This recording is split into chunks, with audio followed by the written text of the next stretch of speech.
This is Cooper's Hill, an almost vertical cliff face in a quiet English countryside. Once a year, hundreds of otherwise sensible people from all over the world gather here to do this. They're chasing a 9-pound wheel of double Gloucester cheese. The prize for the winner is bragging rights, a few bruises, and the cheese. A cheese which, incidentally, the greatest ever champion doesn't even like. It looks like madness, a festival of poor decisions where the cost can be broken ankles, bruised kidneys, or 22 stitches in the head. Which begs the question, why? Before you can understand the runner, you have to understand the opponent. The opponent is the hill. On paper, it's a 1 and 2 gradient. In person, it feels like a prank. We're not playing around, are we? It's the kind of steep where you find yourself questioning your life decisions before you've even taken a single step up it.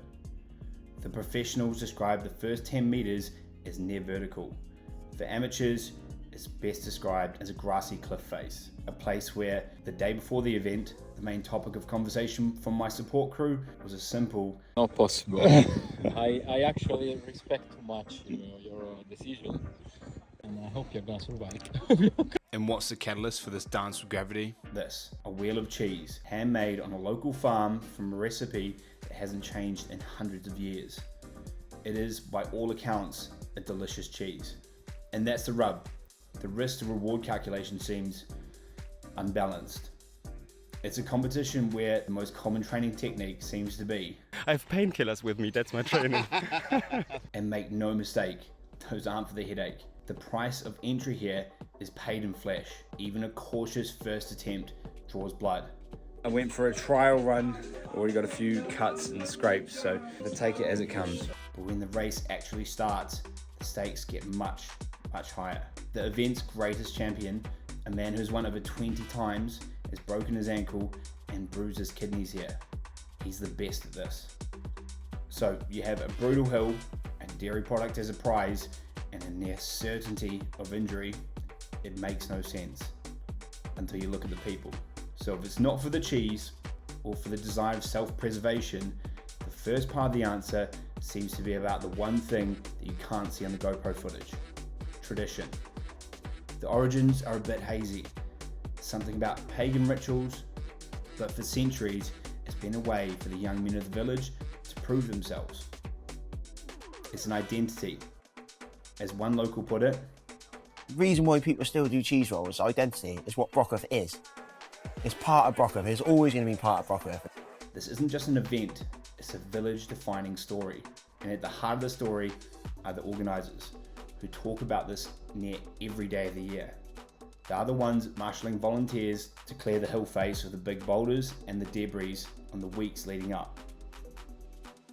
It's a tradition so fiercely protected that in 2010, when the official event was cancelled due to health and safety concerns, the locals just kept doing it anyway. And when the police warned the local cheesemaker that they might be prosecuted if someone got injured chasing their cheese, the organisers were not deterred. Went there undercover kind of thing. We made the story up that we were stall holders. And Sarah jumped out with Claire and hid in the bushes, whilst me and Debbie Harwood went to their shop. But they sell cheeses to anybody, so we were just anybody. Yeah, just any random person. Any random person wanting 4 cheeses. Big ones. And 6 small ones. And 6 more. Yeah. Because you were having a cheese party. You were having a cheese party, yeah. It's a grassroots, slightly rebellious middle finger to the modern world. And that rebellious spirit attracts a certain kind of person. What started as a quirky local tradition is now a global phenomenon. A pilgrimage for people who want a story to tell. People from all corners of the earth. Have you come from Ontario just for this? Pretty much, yeah. Why? Because it is a fantastic festival all over the world, so I came here. I'm Japanese festival man. United by the same questionable idea. A plan that feels like a great idea months ago, and a very questionable one on the day. The atmosphere at the top of the hill is less like an extreme sports event, more like a festival of fun, questionable life choices, and a fair amount of Dutch courage. It's all morning, but you have a couple of beers, have a couple of sharpeners, and just steady it out. And when we're up there, it's just go time. The crowd lifts you up. They get you excited. Correct. We're from Switzerland. That's the home of the cheese, so that's a must go for us. And when we was children, we see this in the TV, and we said, we goes. And now, 28 years later, we are here. But there's one more group of people that you need to understand to get the full picture. A group whose job it is, without question, almost as insane as the runners. Their role is to stand at the bottom of the near vertical cliff and stop human projectiles traveling at speed. We know why we're here. We're here to try and help it go as safely as possible. Just remember, we don't want to cause any injuries if there's been no injury. And how these brave souls prepare for such a perilous task? Naturally, the entire event, from top to bottom, is fueled by a potent mix of tradition, adrenaline, and community. A community of people all willing to put their bodies on the line. For reasons that are starting to become a little bit more clear. But tradition, community, and even a wall of rugby players still don't explain the moment of commitment. That final step off the edge. To understand that, you need to go deeper into the mindset of a competitor. A total disregard for yourself. As a coach, I tell people to get comfortable with being uncomfortable. But this is a different league. So how does one prepare for that? Well, there's a professional's method. I just sort of throw myself into it and basically just try and run as far as I can, leaning backwards. And once I've got too much speed up, I just throw myself into it. And then there's the amateur's method. It turns out that our ill-advised night out wasn't a lack of discipline, it was just a local custom. We were simply respecting the culture. The problem with that particular method of preparation, well, it has consequences. This brings us to the core of it. The psychology of expectation versus reality. Don't know why I've done this. The expectation standing at the top is pure, unadulterated dread. You're acutely aware of the bad decision that you're about to make. The closer the race comes, the more I get worried.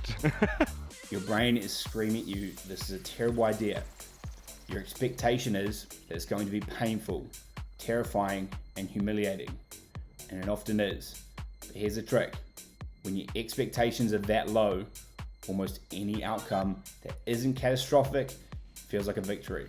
The reality is a surge of adrenaline so intense you don't even feel the pain at first. It's a chaotic, exhilarating feeling of surviving something you were convinced you wouldn't.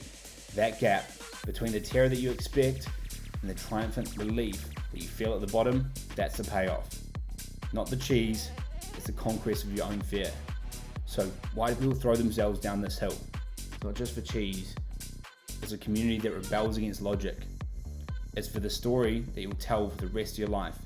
And most of all, it's for that rare, powerful feeling of standing at the bottom of a cliff that you just fell down, realizing that you're perfectly, painfully, and completely alive. We've explored why, but what does it actually feel like to be one of those people at the top, heart pounding, waiting for the come down?